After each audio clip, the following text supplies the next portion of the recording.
এই গাইস আসসালামু আলাইকুম, সাইফুল ইসলাম। আজকে মন চাইলো ডিম দিয়ে আলু দিয়ে রান্না করব, তাই ডিম দিয়ে আলু দিয়ে রান্না করব। ডিম আর আলু সিদ্ধ করে নিলাম।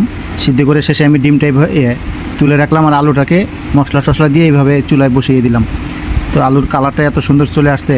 এটা হলো লাল আলু। বাংলাদেশে যে লাল আলু পাওয়া যায়, ছোটো ছোটো লাল আলু, সেই আলু এখন বাংলাদেশ থেকে মালয়েশিয়ায় আসতেছে সমানে। সেই বাংলাদেশি আলু দিয়ে, বাংলাদেশি লাল আলু দিয়ে ডিম দিয়ে রান্না করার ট্রাই করতেছি। তো শেষে একটু পানি দিয়ে দিলাম। ডিম আলুর ভিতরে আমি একটু পানি দিয়ে দিছি, ডিমগুলির টুকরোগুলো দিয়ে দিছি। দেখতে তরকারির কালারটা অনেকটা সুন্দর দেখাইতেছে। তো আপনাদের কার কার ডিম আলু পছন্দ অবশ্যই কমেন্ট বক্সে জানাবেন। আর আমার প্রতিদিনই মন চায় নতুন নতুন রান্না করতে, প্রতিদিনই আমার নতুন নতুন রান্না করে খেতে মন চায়, তাই আজকে ট্রাই করলাম ডিম আলু। তো শেষে আমার ডিম আলুর তরকারিটা এরকম একটা সুন্দর কালার চলে আসছে। আপনাদের যদি কার কার পছন্দ হয়েছে আমার রান্নাটা, যদি ভালো লাগে অবশ্যই একটা কমেন্ট করবেন, অবশ্যই ভিডিওটা শেয়ার করে দিবেন। সবাইকে ধন্যবাদ জানাচ্ছি। আমার মতো যারা রান্না পছন্দ করেন, নতুন নতুন রান্না পছন্দ করেন, অবশ্যই কমেন্ট বক্সে জানাবেন। ধন্যবাদ সবাইকে। আসসালামু আলাইকুম।